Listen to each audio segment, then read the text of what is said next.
All right, let's go ahead and start the meeting. There we go. Good call. All right, welcome everyone to the January 10th, 2024 meeting of the Revere City Conservation Commission. Sorry for the late start. It's a new year. The city's got a lot of things going on. We were kind of double booked, but we have a short agenda tonight. So let's go ahead, and for those that would like to, let's stand and recite the Pledge of Allegiance to the flag.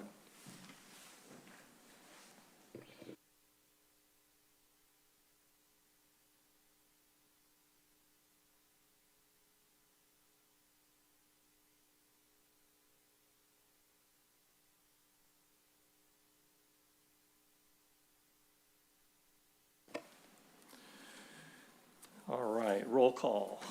Nicholas Rudolph. Here. Robert Cassidy. Here. Joseph LaValle. Here. Samantha Woodman. Here. Brian Everback. Here. John Shoes here.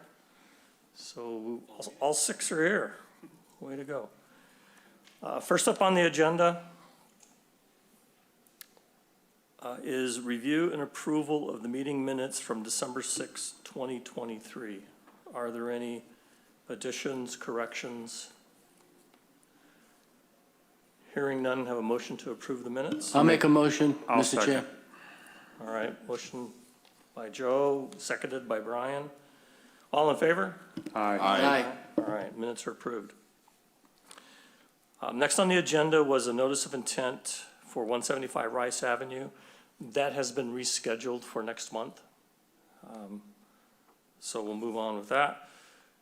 I'm going to switch the order on the agenda just a little bit, and we're going to move to the certificate of compliance for 319 Charger Street for the City of Revere, their brand new facility. There was a site visit, and I guess there was a request for some additional documentation, which has been received. Does anyone have any questions or concerns about the site being finished? Yes, Mr. Chairman, I just had a question if the door was added. I didn't get a image of like the actual like salt barn door, so I was just wondering if that was added. Okay. If you state your name and... Bill Guanasso, 319 Charger Street. The man door has not been added, but it was ordered and we received it and it was the wrong swing. So we sent it back and we should have it in the next couple of days and installed that day. Perfect, thank you. And my other question was, we talked about how the salt, when it is taken out by a truck, there might be salt left over right outside the barn. Was there any like catch basin decided to put in there, or is there a best management practice you guys decided on for that? So the best management practice would be to, we use the front end loader to load the salt. So we scrape the salt, and at the end of the storm, we would take the street sweeper and go around the area to sweep everything up so nothing goes, well, we minimize the amount that goes into the storm drains. Perfect, thank you. Are there any other questions? So if everyone's comfortable with approving the certificate of completion, I need a motion. I'll make a motion. I'll second. All right, all in favor? Aye. Aye. All right. So I will leave it with Lyndon. You can pick it up in the next couple of days. Excellent, thank you. All right, thank you. All right, next is notice of intent, DEP file number 061-814. This is at Liberty Park with the City of Revere. And this is the renovation of the park with new play structures, safety surface, lighting, benches, and installation of a pickleball court in the same footprint of the existing asphalt, which was formerly a basketball area. I'm going to go ahead and open the hearing. And I think speaking for the project, if you state your name. And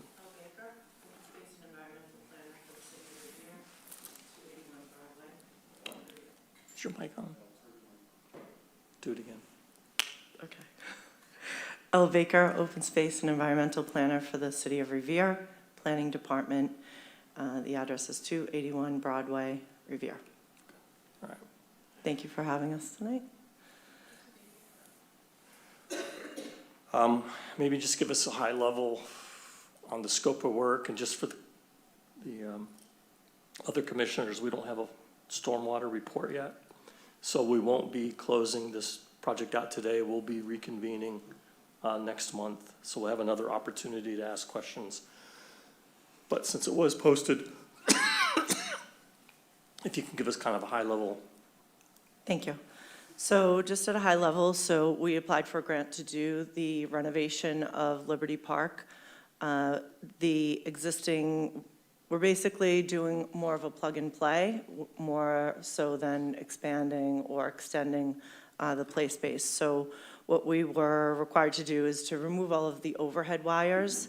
Where we have a park grant opportunity, no overhead wires are allowed. So we've put in the plans to remove the overhead wires, and we're going to replace the lighting with solar.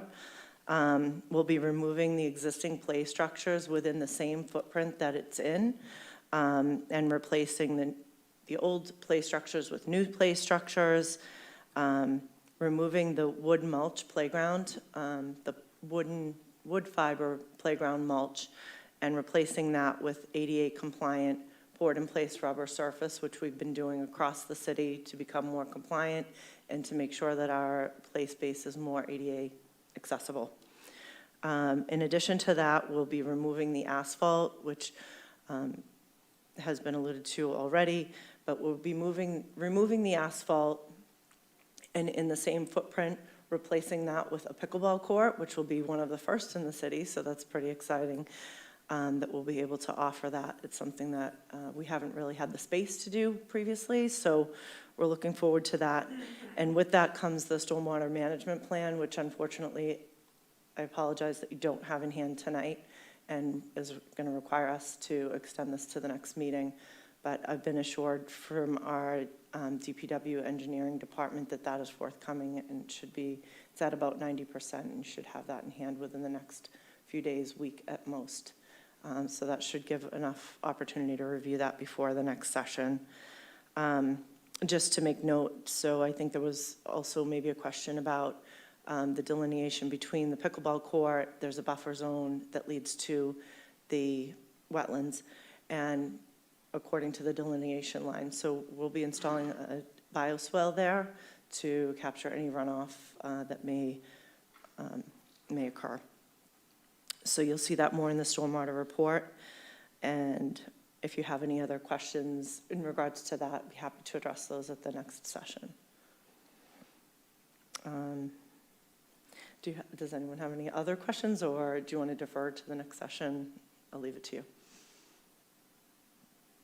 I have a quick question for you. Yes. Thank you for coming. How are we going to deal with any trash that might end up into the wetlands? That's a concern, with the pickleball court being on the border of that. I noticed that you guys had mulch plant and grass. Is there any other something else to help deter the trash from entering the wetland?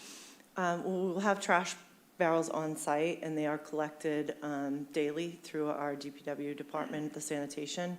And normally when that happens, they'll, collect any peripheral trash within that area. Okay. At one time, we did have a senior program that we had seniors out at every park location every day in the summer, which was great. But unfortunately, we don't have that anymore. But we do have our sanitation department and our DPW Parks department that keep a close eye on that. Okay, thank you. Thank you. Anything else? Again, apologies you don't have that report in hand, and I look forward to seeing you at the next meeting. All right, thank you, Al. Thank you. Are there any questions from anyone? All right, so we're going to continue this to the next meeting. When we get the stormwater report, I'll forward it to you. And just so you're aware, the project is entirely in the buffer zone. So it's within the 100 feet of the wetlands that were identified there. So it's a good project. It's going to be great. All right, so to be continued. Enforcement. We'll probably pick up on that topic more at the next meeting, but I did have I think if some of you were monitoring your email, I did get a request to go look at 7 Franklin Street. Someone submitted a complaint to the US EPA. I went out to the site just right before lunch today, and I was denied entry. So I've left them my contact information so we can schedule a regular visit. So more on that. I don't think there's anything on correspondence. You can see the site visits we had. And then lastly, what I kind of wanted to bring up, can you go to my computer? Everyone should have gotten this email from Alicia on the new Wetlands Protection Act. There's going to be a virtual public information session going over a lot of the changes in the regulations. They've added standards for land subject to coastal storm flowage. To date, we don't really have any standards. They've added standards. And there's a lot of language changes and definitions and some other interesting changes. So these are free sessions. I would expect you guys as members of the commission to kind of be up to speed, and if you get a chance, look at these regulations, attend these sessions. This is the information session, and then they're going to have a formal public hearing January 31st and February 1st. So sign up for those and attend those. It's all online. And if you have any comments, good or bad, feel free to send them in. They look for that feedback. So I think that's all I wanted to mention. Our next meeting is February 7th. Does anyone have anything they want to bring up before we adjourn? All right. Motion to adjourn? Here a second. Second? All in favor? Aye. All right, we're adjourned.